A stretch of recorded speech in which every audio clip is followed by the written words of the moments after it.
Beneath the Surface, Part 1. A Perfect Match. Our story begins with Ngozi, a bright and independent woman who has it all figured out. She has a great career as a marketing executive and is about to get engaged to her longtime boyfriend, Ugodi, a successful entrepreneur who seems like the perfect match.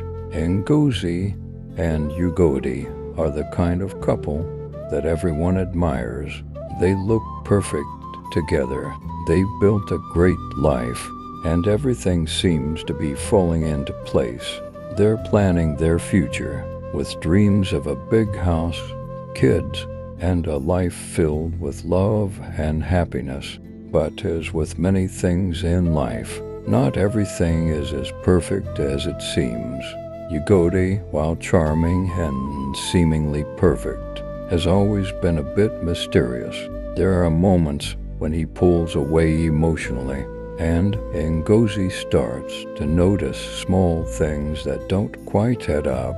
She brushes it off as stress from his business, but deep down, she starts to feel that something isn't right. Ngozi receives a message. One night, a message that will shake the foundation of everything she thought she knew about. Ugodi, keep watching to find out what the text is all about. Part 2. The Message. Curiosity gets the better of Ngozi, and she opens the message. It's from an unknown number, and the words send chills down her spine. Do you really know the man you're about to marry? Her heart races. Could this be some sort of cruel joke? She debates whether to confront Ugodi, but her instincts tell her to wait and find out more on her own first. Ngozi starts digging. She reaches out to Ugodi's close friends, but no one seems to know anything out of the ordinary. However, after days of searching, she discovers something shocking. Ugodi has a past she knew nothing about. Before they met, he had been married before, something he never once mentioned to her. Confused and hurt, Ngozi feels betrayed. How could he have kept something so important from her? Ngozi now faces a dilemma. Should she confront Ugodi about his past, or should she wait and learn more before making any rash decisions? Is there more beneath the surface? Part 3. The Confrontation. Unable to hold back any longer, Ngozi confronts Ugodi. She asks him directly about his past, and at first, Ugodi tries to downplay it. But when he sees the hurt in her eyes, he opens up. Ugodi confesses that he was married once, but it ended in heartbreak. His wife had left him after suffering a personal tragedy, and he never spoke about it because it was too painful. He swears that he's moved on and that what they have is real. Ngozi is torn. On the one hand, she understands that everyone has a past, but on the other, she feels betrayed that Ugodi never trusted her with the truth. As Ngozi tries to process everything, she receives another message, this time with more details about Ugodi's past that even he didn't share. Someone is watching, and they know more than they're letting on. Part 4. Hidden Secrets. Confused and unsettled, Ngozi digs deeper into Ugodi's past. She starts connecting the dots and realizes that Ugodi didn't tell her the whole story. His ex-wife didn't just leave him, there was something much darker. She learns that Ugodi's ex-wife had a mysterious disappearance after the tragic event in their marriage, and no one knows where she went. Rumors circulate that she might have fled the country, but others believe she may not have survived the heartbreak. Ngozi is now faced with an even bigger mystery. What really happened to Ugodi's ex-wife? And is Ugodi hiding something darker than just emotional pain? Ugodi, sensing that Ngozi is pulling away, tries to win her back with romantic gestures. But Ngozi can't shake the feeling that something's terribly wrong. Ngozi is about to make a shocking discovery that will change everything she thought she knew about Ugodi. Part 5. Beneath the surface, determined to find out the truth, Ngozi reaches out to Ugodi's family and old acquaintances. What she uncovers is far worse than she imagined. Ugodi had been involved in a business scandal with his ex-wife, and they were both accused of embezzling money from investors. While Ugodi's name was cleared, his ex-wife took the fall. Ngozi feels sick to her stomach. She realizes that Ugodi had kept all of this from her, not just to protect her, but to protect himself from further scrutiny. Everything she thought she knew about him, his charm, his success, their future, was built on lies and deception. But as she confronts Ugodi with this new information, something unexpected happens. Ugodi breaks down in tears and confesses that he has lived with guilt every day of his life. He never wanted to hurt her, but he was afraid that his past would destroy their future. Ngozi now faces the hardest decision of her life. Should she stay and help Ugodi heal from his past, or walk away from a man she can no longer trust? Part 6. The Decision. Ngozi makes a difficult choice. She decides to take a break from the relationship, needing time to figure out what she really wants. She loves Ugodi, but love alone isn't enough to repair the broken trust. Over the next few months, Ngozi focuses on herself. She reconnects with her friends and family, immerses herself in her career, and begins to heal from the emotional turmoil. Ugodi, on the other hand, seeks professional help and starts to make amends for his past mistakes. After months apart, Ugodi reaches out to Ngozi, not to win her back, but to apologize. He tells her that he's learned from his past and understands if she can never trust him again. But he wanted her to know that he's trying to be a better man. Will Ngozi take Ugodi back after everything that's happened? Or is this the end of their story? Stay tuned for the next chapter. Part 7. A Time to Heal. Months have passed since Ngozi and Ugodi decided to take a break from their relationship. During this time, Ngozi has thrown herself into her career, finding comfort in her work and her friends. She takes yoga classes, reads self-help books, and even starts traveling to focus on her healing. Though she's surrounded by love and support, Ugodi still lingers in her thoughts. Could she ever fully let him go? Ugodi, on the other hand, has been going to therapy and confronting the mistakes he made in the past. He no longer tries to win her back with grand gestures. Instead, he's focused on becoming a better man, not just for Ngozi, but for himself. He works on rebuilding his business, and with time, he starts to feel a sense of peace and clarity. But despite all the progress they both made individually, there's still a question left unanswered. Can they truly move forward together after everything that has happened? Ngozi receives a call from Ugodi, and it's clear he has something important to say. But is she ready to face him again? Part 8. A Second Chance.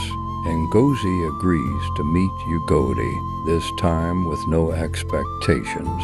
They sit down at a small cafe, much like the first time they met years ago. The atmosphere is quiet, and there's a tension in the air, but it's different now. It's not a tension of secrets and lies, but of uncertainty and the potential for something new. Yugoti opens up about his therapy and the changes he's made. He admits to his flaws, but he also expresses his gratitude for the time apart. It helped him realize that for them to work, they both needed to grow.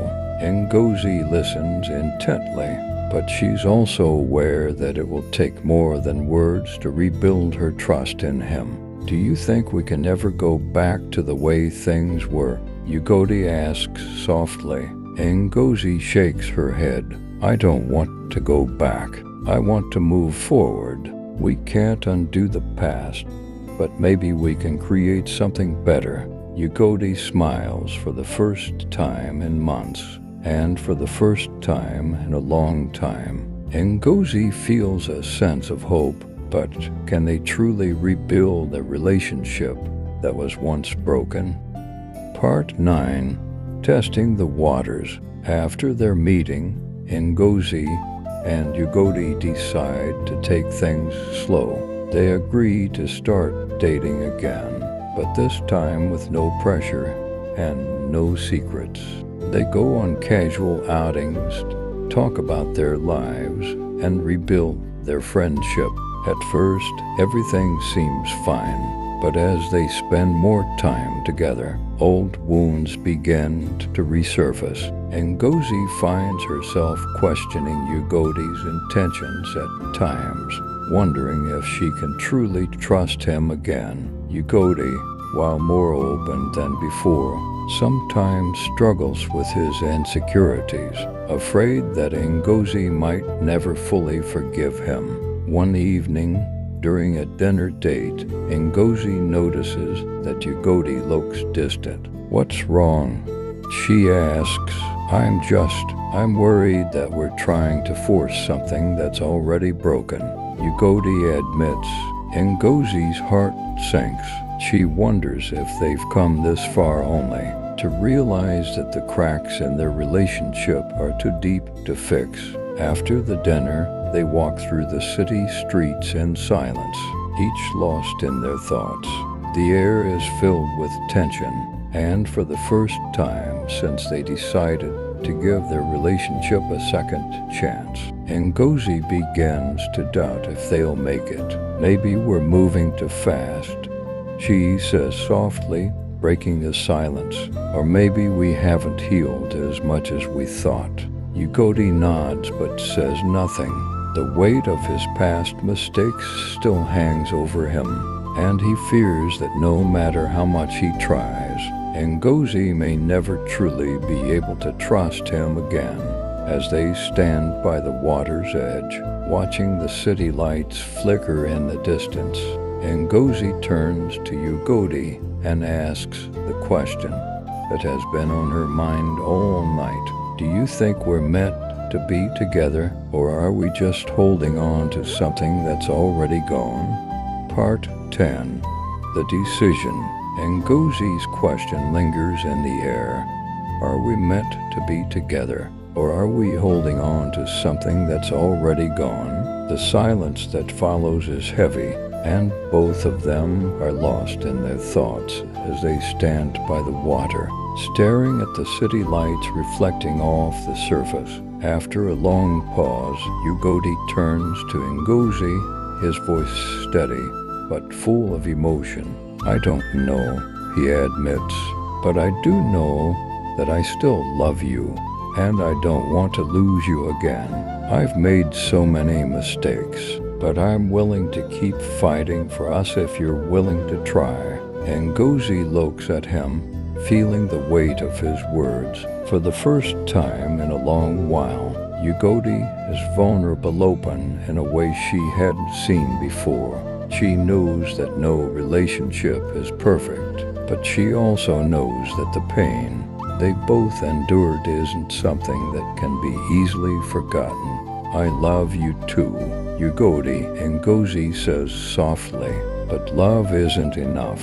Trust is everything. And while I want to believe that we can rebuild what we had, I don't know if I'm ready to take that leap yet. Tears form in her eyes as she speaks the truth she's been holding in for so long. Yugoti takes her hand, his grip gentle but firm, as if trying to hold on to the last piece of their connection. I understand, he whispers. I don't want to push you into anything you're not ready for, but no matter what happens, I want you to know that I'll always be here for you. They stand there for a few more moments, watching the water ripple under the city lights. Finally, Ngozi makes her decision. I need more time, she says quietly. Time to figure out what's best for me, for both of us. We can't rush this. If we're meant to be together, we'll find our way back to each other. Yugoti nods, understanding. They part ways at night, not with a sense of finality, but with the knowledge that their journey together isn't over, it's just on pause. Weeks turn into months, and while Ngozi focuses on herself, healing and rediscovering her passions, Yugoti continues his path of personal growth. They stay in touch, but their interactions are brief, respectful.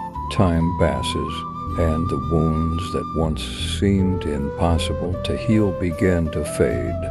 One day, as Ngozi walks through the park alone, reflecting on everything she's been through, she feels a sense of peace she hasn't felt in years.